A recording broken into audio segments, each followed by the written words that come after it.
Hi everyone, this is Gbenga Ogunjimi. Welcome to this edition of Tell Your Story Facebook Live. I am the host of this broadcast, and I'm also the author of the book Borderless Voice: The Power of Telling Your Story and Defining Your Identity. So today we are going to be discussing the topic unlocking the power of your family story. And we're going to be looking at how you can take your family story and you can incorporate that into your own personal story as well as the work that you do. How does that reflect and embody your life's work, your life's purpose, as well as the story for your family? Oftentimes, a lot of us look at storytelling and we only look at storytelling from a personal standpoint. But on this broadcast today, we're going to be looking at how the same principle applies to our family story. So, the idea of family story is this idea that everyone has a story to tell. And if that is true, that everyone has a story to tell, every community has a story to tell, as well as every corporation has a story to tell. Every country has a story to tell. In the same way, every family has a story to tell. And what we want to look at today is the benefit, what happens when you take authority and mastery over your family story and when you become intentional about actually telling your family story.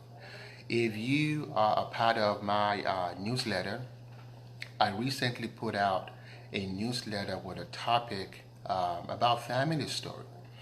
And I told the story that just this week I was on the phone with my dad and I asked him the question if it was time to document his own story and to document that in his book, in an autobiographical book that captions his life journey, his own story.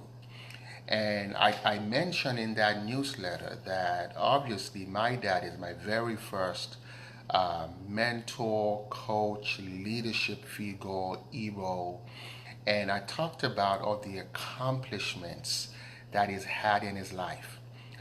In his community, he was one of the very first people to accomplish many exponential results and breakthroughs and accomplishment. And when the conversation came about him telling his story and featuring that in a book, his reaction was, I don't know if anyone want to listen or read about my story. And this is often a very common reaction that I get in my experience of working with people from all multiple various backgrounds and those who have accomplished a lot. When it comes to telling our story, oftentimes we believe that our story is not audience worthy and no one could be possibly interested in a story of someone like us. Well, while that might apply to an individual, oftentimes it's the same when we look at our story from a family standpoint. And oftentimes, a lot of us think that our family story is not that important. So, what we want to do today is to look at how we can start to derive value and benefit from our family story.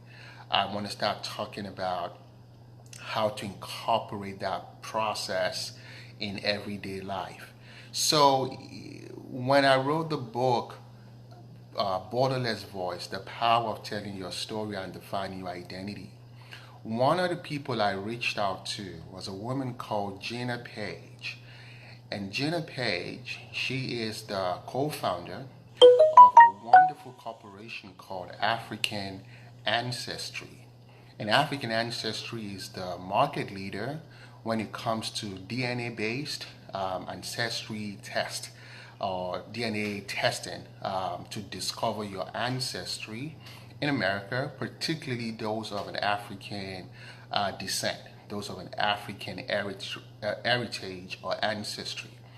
One of the fascinating things that came out was that by having a very clear knowledge of your family identity, which is also oftentimes a connection to your community identity, you start to see your own personal identity in such an empowering way. If you look at in this country, African Americans have a very unique history, and it's an history that is disconnected from, their home of ancestry, which happens to be Africa. One of the things that this organization started to realize was you can actually establish parallels when you have the knowledge of your um, community or tribal ancestry.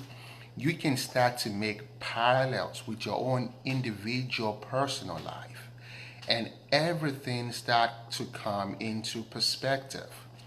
If I want to give this an example, like many communities around the world are known for specific things. Like my own country that happens to be Nigeria. If you think about the ethnic groups of the Igbos, one of the major ethnic groups, they are known for entrepreneurship and commerce and trade. If you look at the Yoruba community, they are pretty much known, for scholarship, for education, for spirituality.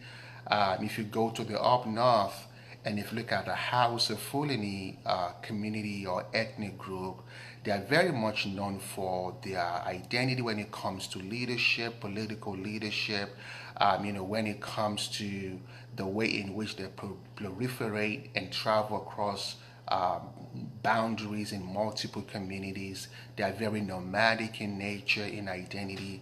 That is the identity of the people. So one of the things that this process through the African ancestry test, like as an American, if you trace your ancestry to any of those communities, your certain proclivity or your certain passion or personality traits, it start to make a whole lot of sense, and it start to give you identity in a way that is oftentimes a challenge. If that can apply at a community, at a tribal level, imagine what that can do for you if you were to make that connection to your family. So, still talking about a story of my dad. My dad, so we went through the process of him telling me a story.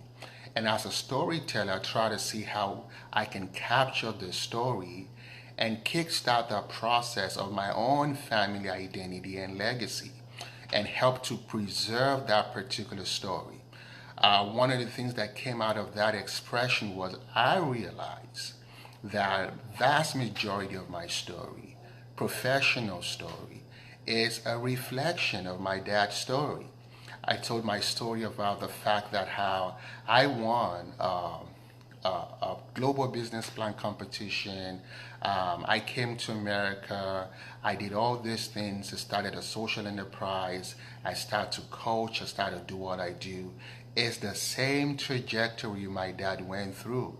It was one of the very first people in his community to have won a United Nations scholarship, went overseas, incorporated a number of foundations, and dedicated his life, to service, even run for public office. I haven't done that yet.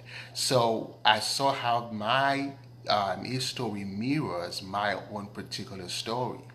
And if we were to elevate that to a family story, now we have a book in the autobiography of my dad that my children and grandchildren can actually take a look at this book and everything start coming into perspective. Um, Another way to look at this is this, like many cultures have what is called folklores. And folklores are like oral history and tradition that has been masterfully preserved from one generation to generation. and you can actually tell where you fit in the vast trajectory of your family story that is being preserved in this folklores, that many family has. Those are one of the ways that you can preserve family story, and you can extrapolate value from family story. So I wanted to go into like the one of the benefits that you actually get, from unlocking and embracing your family story. Once again, if you haven't gotten the book yet, it's Borderless Voice: The Power of Telling Your Story and Defining Your Identity. I wrote the book, and I wanted to read one of the chapters of the book that actually talk about family identity. And this chapter is Identity 360.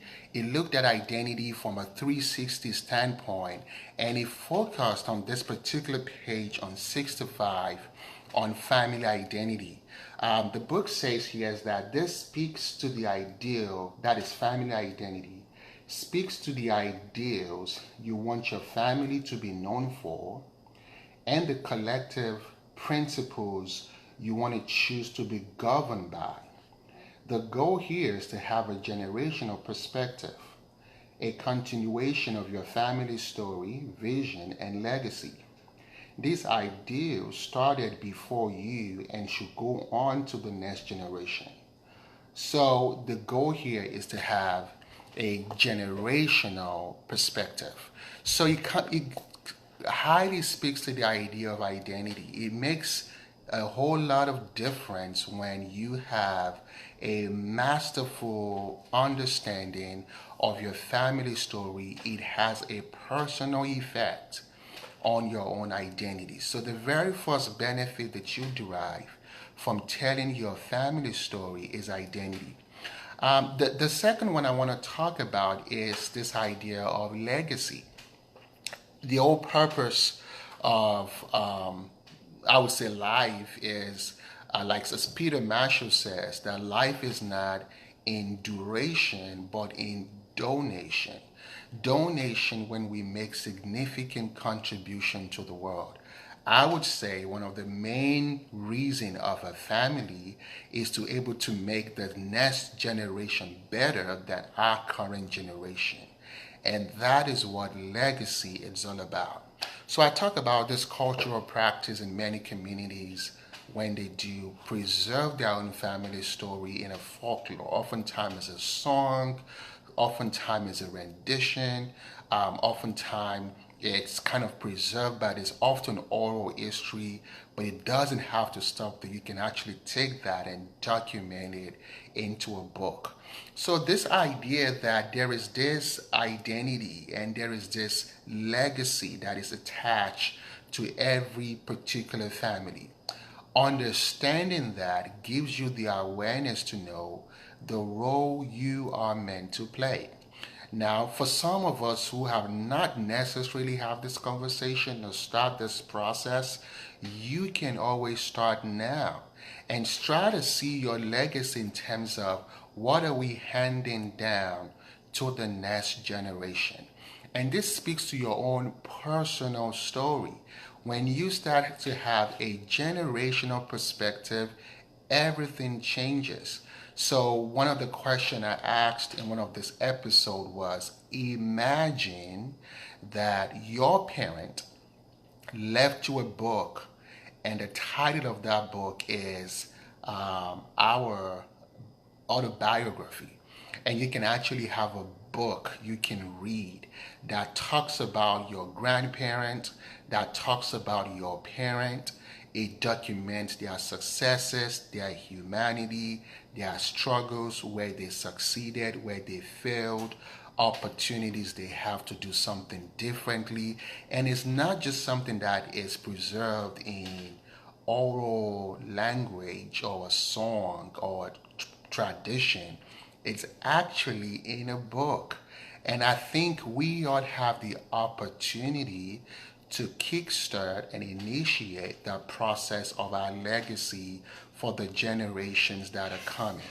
So one of the things I advise everyone to do, if you still have your parents living, I want you to have this conversation with them and say, tell me the story about dad. Tell me the story about your dad. Tell me the story about your grandparent. Tell me the story about how far they can go. When you do that, you want to do what is called tracking the points of commonality. If you trace that from your maternal and your paternal, it's really going to open your mind to a whole lot of possibilities. You would realize that, wow, like certain things happening in your life in 2019 is actually a continuation of what has happened sometimes decades, in some cases centuries ago. I hosted one of the clients of mine, Muriel, on this broadcast a couple of weeks ago. And she went through this exercise in my coaching program. It was fascinating for her that she hosted a Facebook event called The Encourager. It's interesting that our grandparent literally was called the encourager, and she never met this particular person. And she thought this was a name she conjured up and she come up with.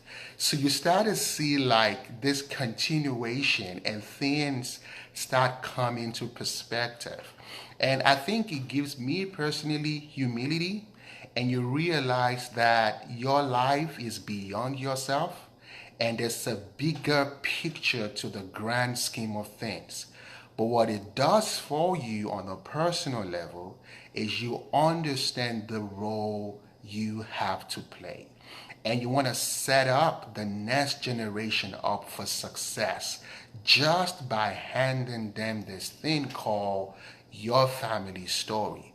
And when we are older, our generation, our children and grandchildren can actually say, this is a story of our family, but we have an important, critical role to play in the preservation of that particular story and in the posterity of the legacy and the impact that comes from that story. Well, if you've gotten any insight here, let me see your likes, let me see your love hearts, make comments, let me know where you're joining us from. Well, I see a number of people online. I see Tayo, Lanraju, Ify. Whoa, great friends. Thank you so much for joining us. Now, one of the questions I got when I started to talk about this was someone emailed me yesterday, and she said, this is amazing and scary at the same time. That what do you do when there are aspects in your family story that you don't want to have anything to do with, that you don't want to identify with?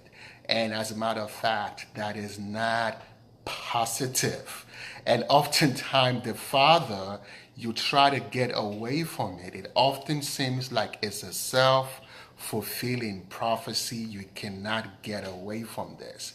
And I think this is one of the reasons why a whole lot of people do not even want to entertain the idea of a family story, because there are actually things in that story that they do not want to identify with.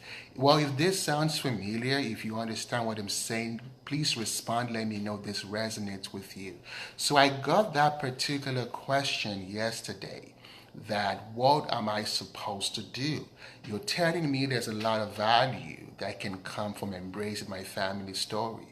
But when I try to do it, all I see is negativity, all I see is struggle, all I see is something that is untoward, and I'm trying to disconnect from it.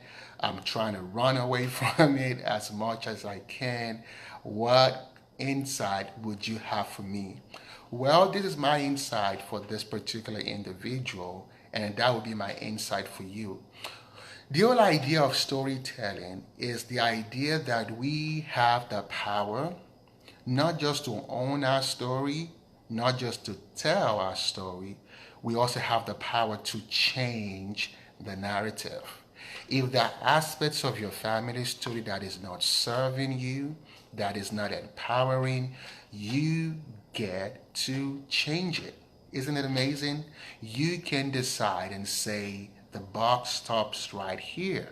That myself and the generation going forward is going to have a whole different story. And you get to be the architect of the identity of your family going forward. And you get to be the one that rewrites your family story going forward. But how do you rewrite that family story if you don't understand what exactly is the family story? How do you change that narrative if you don't have a knowledge of what the narrative is? And that is why it is necessary to take inventory of this particular narrative. Well, the last thing I want to leave you with is this idea of family wealth. Yes, there are aspects of our family story that could be liabilities, that could be untoward, that could be demoralizing just thinking about it. But oftentimes, there's a vast majority, vast component of that story that is actually positive, that is empowering, and oftentimes is actually beyond and supersedes the negative aspects. As humans, we have the tendency to focus a great deal on the negative, what is not working, and we try to lose focus or sight at what is actually working, what is actually empowering.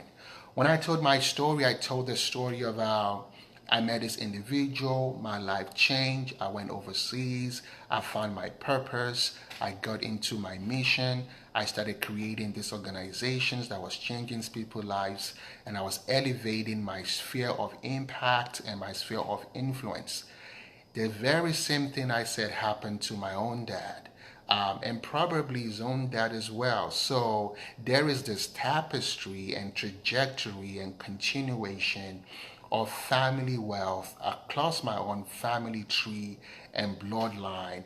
All I needed to do was to take inventory of that, focus on that, and magnify that. So everyone that you're online, there is wealth in your family, but you have to go uncover that wealth. You don't find gold on the surface. You have to dig and you have to uncover many things. Sometimes it's a vulnerable route to go through. It might be some things that you might hear about that is not empowering, that is not positive, but there's always light at the end of the tunnel. There's always family wealth attached to your story. And if you will go and embrace that, things are going to come into perspective. Well, that is the insight I have for you. I hope this was insightful for anyone listening to how we can take authority of our family story. So let me try to recap this. The benefits that comes from a family story is that it gives us identity, it gives us family identity, and just as we have our personal identity, we have the brand identity for the work that we do for a community, whether it's a national brand, a community brand, a personal brand.